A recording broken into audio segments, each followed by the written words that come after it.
Mixed emotion ko karon. Kay wala ko nagtuo nga madayon dai ko kanang hatag ron og kanang message. Kay gaina abi mo to na kog ipatiwas tong gitun-an gaina. Oo. Pag adto ni Brother Jory sa ako adito nag-istorya-istorya, nikalit og butok akong dughan. Kay wala na plansa ang kuan pero since estudyante pa man ko, mga 5 months pa ko sa mga 5 months sa Brother Jory o wa pa kabot sa pagtuon nimo sa ako Mm-mm. So baby pa gyud kayo sa kuan. Manang sabtas alang ninyo. Ato ning tabangan ning mensahe karon, no? So akong ipasalamatan ang Ginoo no nga kanang naghatag og privilege nga makahimo ko nga pagsulti kay nang gihatag nga mga passages na ni Bader nga katong nay sa patong uban nga nay giingon nga a time to speak and a time to keep silence. Oo. Siguro panahon na karon nga musulti no kay kundi po tagag tahas di man po ta magkat-on. Oo. Unya nagtuon ko nga kanang sa message kay sa una god sa wala pa ko nagkat-on ini nga mensahe nga gitun-an nato karon. Wa ko nakadumdum nga nag-quote ko og writings ni Ellen White. Mao na nga kanang karon nagtuon ko pero wala gid kay ni nako na kuan kay ato lang ning tabangan. No, tabangan lang nato kay first time pa rin ako nga nagkuan o kuan. Wa pa gid kay na plan sa nagpadali kog himo ni Brother Jory para hindi ko mawala para mabutang po din ha. No? Ang uluhan day sa atong mensahe ni kagabion kining gitawag og unshaken faith. Unshaken. Dili mauyog, dili matarog o may lain termino ginaan kuan nga pagtuo. O dili matarog, dili nga matarog nga pagtuo. Nya ako di kay ko kaano ini pero ako ni kuno kay mo direto nagpislit si Brother Jory. Mo sinisunod. Niya day. So pisliton ako ni. Ara. O na kanindot og nay laptop day kay di na ka mahagog kay okay sa kuan. Now sa book sa Matthew 24:9 gusto lang ako nga translation sa kuan kanang good news nga translation. Naingon dire nga then you will be arrested and be handed over to be punished and be put to death. Everyone will hate you because of me. So kung musunod ay ka sa Ginoo, mao ni ang atong dangatan. Aristohon ka, dakpon ka. Katong ipakita ni Brother Kuan katong giun sa katong panahon sa martyrdom na may gingon history repeat itself. Then unhanded over to punish. So silutan ka and put onto death. No. Sa tanan, everyone will hate you. Kasilagan ka sa tanan tungod sa Ginoo. Kung musunod ay ka sa Ginoo mao ni ang mahitabo. Oo. Kano sa man sad ka mahitabo ning nga panahon dakpon ka, aristohon ka unya. Kano sa ka ni mahitabo? Kita kay mga Adventista nakabalo na gid ta panahon na panahon sa Sandilo. No nga implement na himuon ng balaod. Kay kung way balaod, unsa may imong kaso ngano aristohon man ka? No? So nagig kay kaso nga nalabag. May hinungdan nga aristohon ka. Then mahitabo di jud ka maminaw, padayon gyapon kasi imong pagtuo. Patyon. Now. Sunod.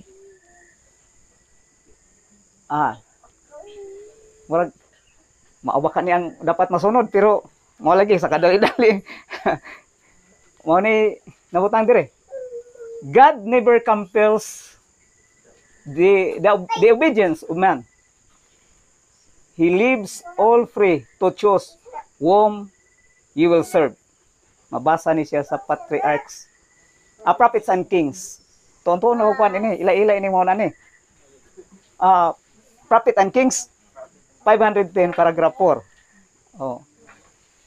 So, dili day mamugos ang Ginoo no? Kung kinsa ang imo nga alagaron, kinsa ang imo nga simbahon. Oo.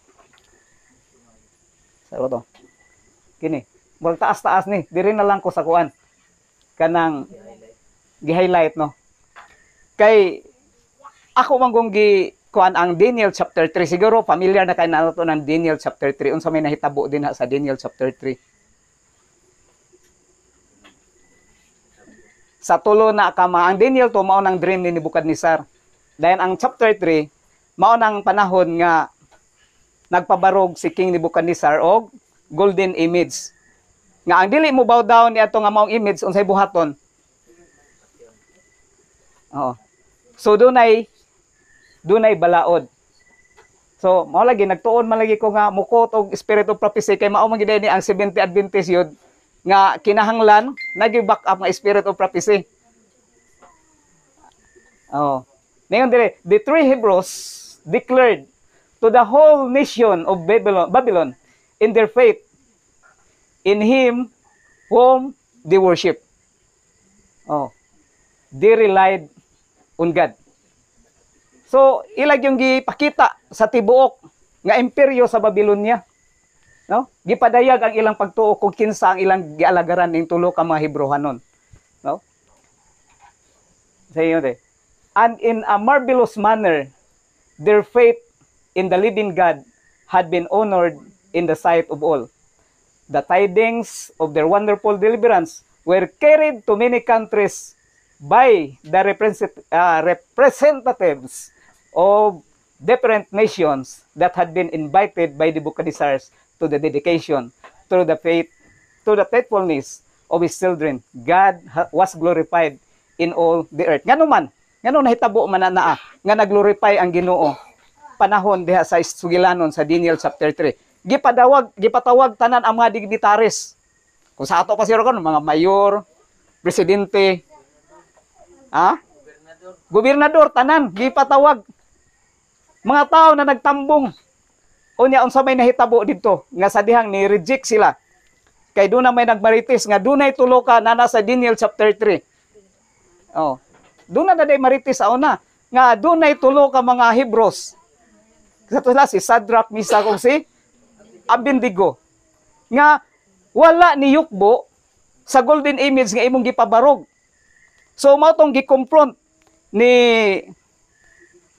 King Nebuchadnezzar ang tulo. Pero tan-aw na to kung say gitubag nila. Wala na ko ni napaad kay mao lagi. Nagdali-dali naman ko. Mas may nang mga andam lagi kanunay. Oh, lesson learned gapon. So dire. Gi-confront ni Nabucodonosor. Dire ko. Shadrach, Meshach, and Abednego answered and said to the king, O Nebuchadnezzar, we are not careful to answer thee in this matter. If it be so, our God whom to serve is able to deliver us from the burning furnace, and will deliver us out of thine hand, O king.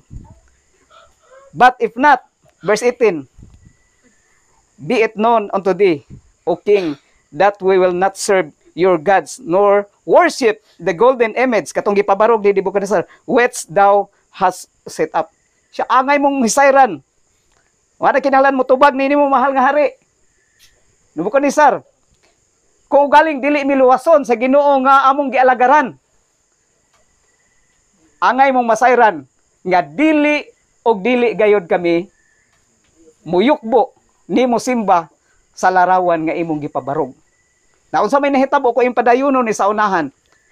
Nasuko kayo si Nabucodonosor.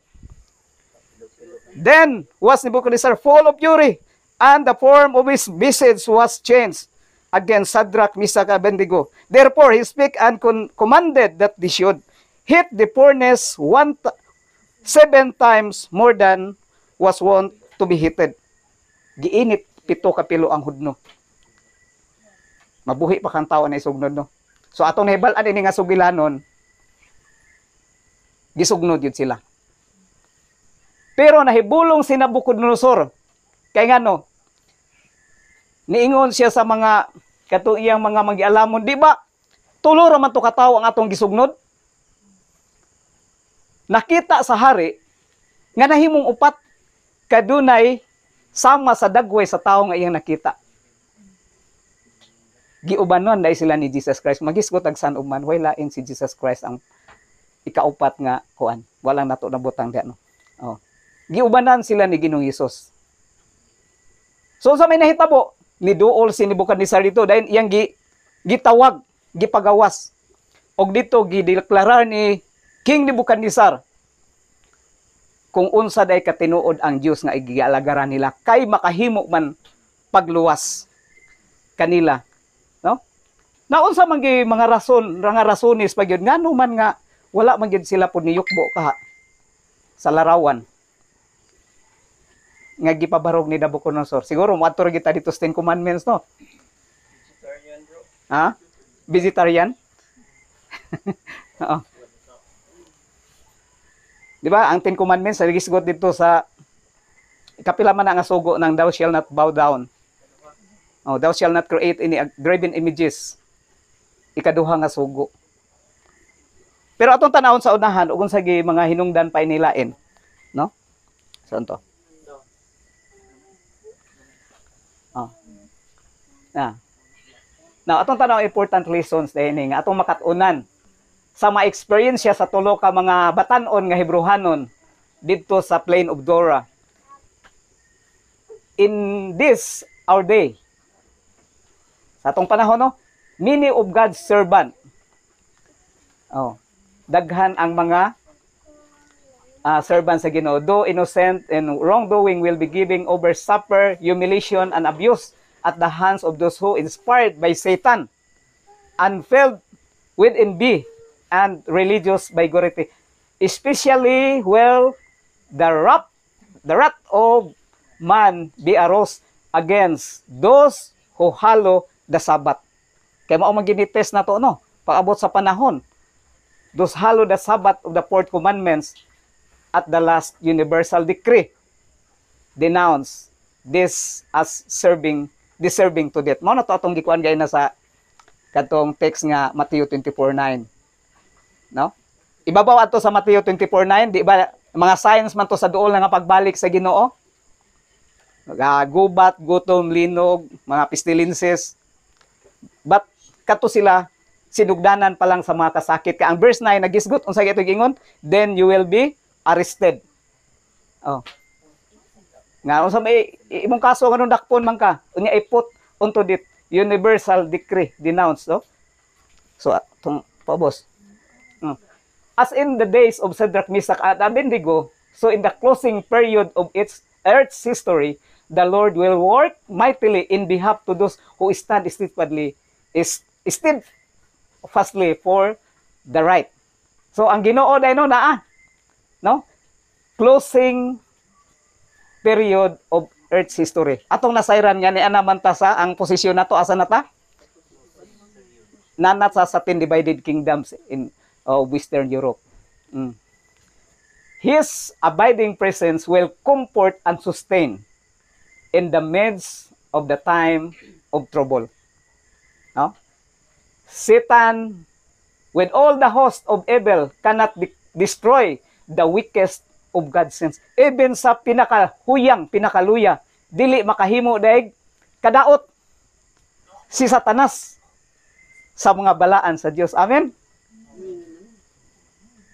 No? Kanindot kayo no, nabasa na ko diba? Satan with all the host of evil cannot destroy the weakest of God's saints. Mga balaan sa Dios, dili siya makahimo sa pagdaot. Our position in the image of Nebuchadnezzar is represented by the toss. Naana ta sa last days may igsoon. No? Uy, wala na dito taman.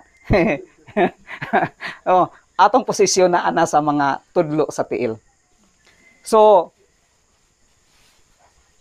katong gisgutan sa pinakaibabaw, ako ibalik. Kini nga teksto. hapit na nimo abot nimog nako. Hapit na nimo abot ang katumanan. Kay mao man ni ang mailahanan, no? Unya na ng panahon na makahimo na ta sa barog, no? Makahimo na ta sa pagbarog. Kay mao man ni Brother Jory, mao ba ni panahon na ka pero ni mahitabo nanay pouring sa kuan o maseld na ta sa kuan pag maka-overcome. So, kinahanglan imo pa ni iko ani nga kuan, mo endure pa ka ini. Kay ang verse 13 ini, My experience na to na sa church. sa church. Kini nga mga kuan. Everyone will hate you because of me. So, sama sa kaadlawanan sa mga apostoles ni Ginoong Hesus mismo gi-persecute diha sulod sa iglesia. So, ako karon nga estudyante pa ko, unya nag-undercover man ko. Unya moabot ang panahon nga hibablaan nila. Pero posible nga di pa gini mao kay kanang kuan, pero sa ngadto-ngadto mao na siya, pero ang kanindot lang dayno nga sama sa mga Hebrehanon nga nibarog gid silang pagtuo. Nga dili gid matarog ang ilang pagtuo. No. Dili gid matarog. Nalang ko'y gusto basahon dire kay wa na butang dire. Tuguti lang ko nyo, malangan ko kadali ha. Kay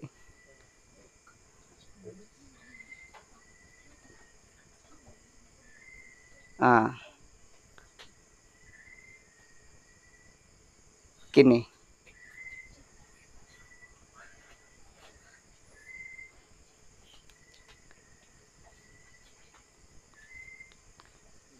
Naay promise dahil sa Ginoo nganong wala ni sila nahadlok diri sa book of Isaiah, pero di na nako makita.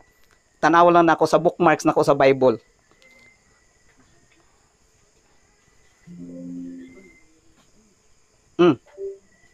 Kini sa Isaiah 43:1.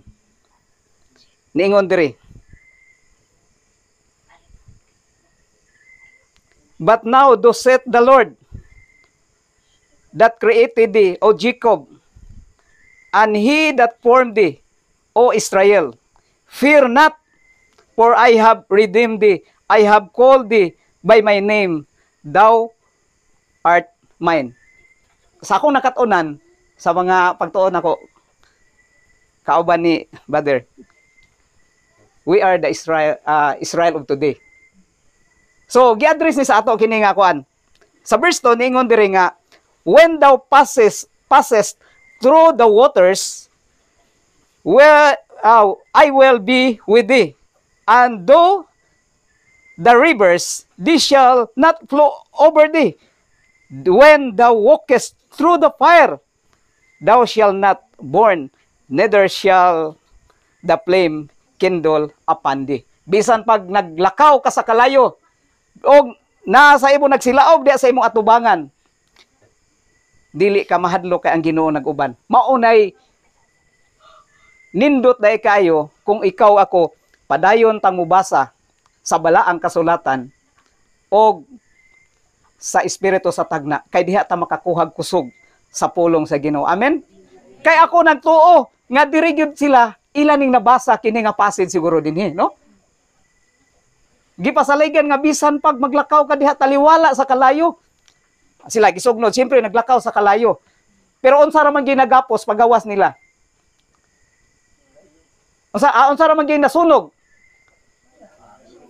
Naay nasunog. Ha?